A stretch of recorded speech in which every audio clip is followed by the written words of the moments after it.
Welcome to the Den of Tools. Howdy ho, guys and gals. It's Red, your friendly neighborhood tool bear, back again here in the old Den of Tools.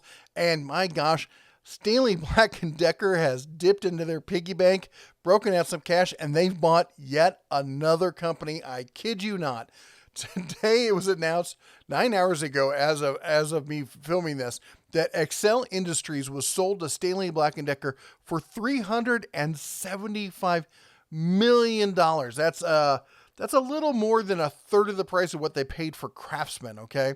Now, to be fair with Craftsman, they also have an ongoing royalty. This was a straight cash deal. A lot of these deals, you always hear about stock this and equities that and buying and paying off their debt and all this stuff. This was just, they pulled out the wallet. They said, how much do you want for it? They slapped the money down on the table. I heard it came out of petty cash. So we're going to have to see. Anyway, if you don't know who Excel Industries is, you probably will by the end of this video, or at least you'll understand what's going on. This is actually a pretty big move. I mean, $375 million honestly is not pocket change, even for somebody like Stanley Black & Decker. So who did they buy? Well, they bought Excel, based in Hessington, Kansas here.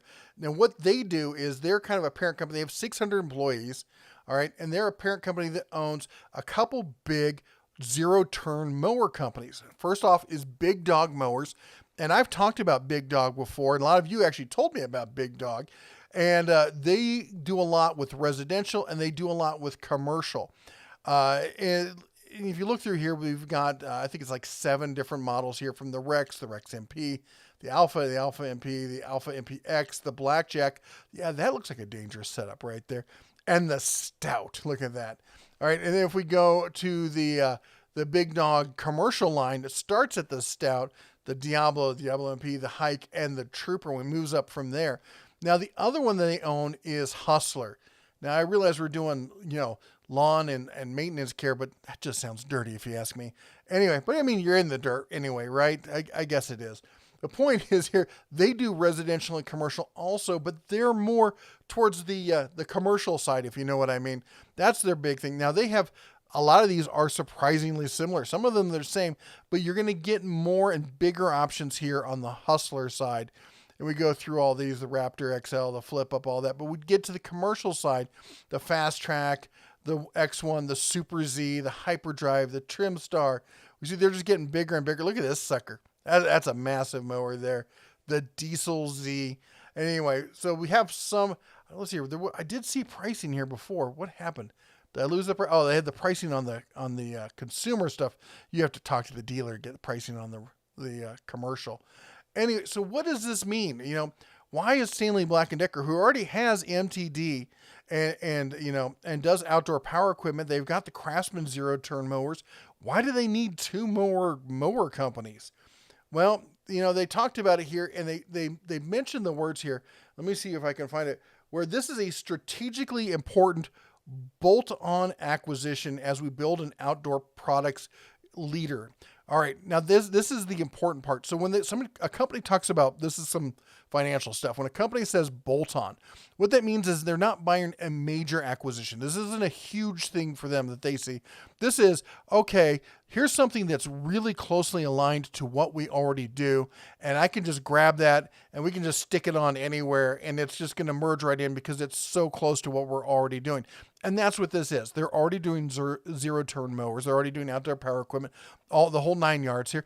This is just expanding what they already have. They're basically buying the manufacturing, distribution, and customer base of this company. That's what they're trying to do, really. And, at $375 million, yeah, it's not, it's nothing to sneeze at, but what did, something like this, what does the stocks, say about that? What does, Wall Street say? Well, they liked it. They saw this and they're like, this is a good thing. And their stock price went up. Now, this is interesting because usually companies focus on bolt-on acquisitions during down markets. Now, the stock market has been up and down this year, but overall it's doing okay-ish. The fact of the matter is, it's an odd purchase to see for a company like this doing, basically trying to puff themselves up. It's It's like, the birds, getting their feathers all up so they can look bigger to a predator kind of thing. This is the kind of thing where they're trying to set themselves up to seem bigger and more valuable. Usually in a bull market kind of situation, you'd see somebody going out and buying major companies, doing large acquisitions like they did with Craftsman and stuff like that. So this is a slight surprise. Does it mean that they're foreseeing a downturn in the market? Perhaps. Or maybe it just means that they're trying to position themselves for an expanding market. And I think that also really comes into play here. Because when you look at what they already have with MTD, of course, what's not on here is not Craftsman, but we got Cub Cadet, Troy Belt Rover, Wolf Garden, Robomo, all this stuff. This is MTD's product plus Craftsman on top of that. This makes them one of, if not the top player when it comes to zero-turn mowers and ride-on lawnmowers in North America. Now, that market is huge, currently at $1.18 billion, expected to grow substantially over the next 5 to 8 years there. And, worldwide, it's growing as well, too. No word as to how this is going to affect their world market as well. So there's going to be a massive growth when it comes to mowers. And honestly, it is, if I remember my numbers looking at it, I think it was commercial was slightly more. I would say it's like 60% of the market, with residential being at 40%. But I think it would be easy to think that would grow, that the residentials would get more into it. We're definitely getting marketed more that way. But also the fact of the matter is that the residential yards are shrinking. They're getting smaller. Of course, the people with the money to have big yards, they can afford stuff like this now. So I don't really know where the trend's going to be, residential to commercial, which one's going to grow more than the other. The fact of the matter is that the market itself is going up and has been going up. And this is definitely an acquisition that's going to set them to be probably the preeminent leader for zero-turn and ride-on mowers, at least through the end of the decade. Anyway, as I said, it's a huge purchase for Stanley Black & Decker. Not a massive blow your mind $1 billion purchase like something like Craftsman is. They said it's a bolt-on acquisition, but it's definitely a strategic one. Let me know what you think down in the comments below. Let me know, do you think this is going to work out well for them? Do you think they're just doubling down into a market they were already bound to control anyway? Or if you see it differently, if you think the bear got it wrong, I'd love to hear your comments down below. While you're down there, don't forget to chomp the old like button, smash that subscribe, and ring the bell on your way out.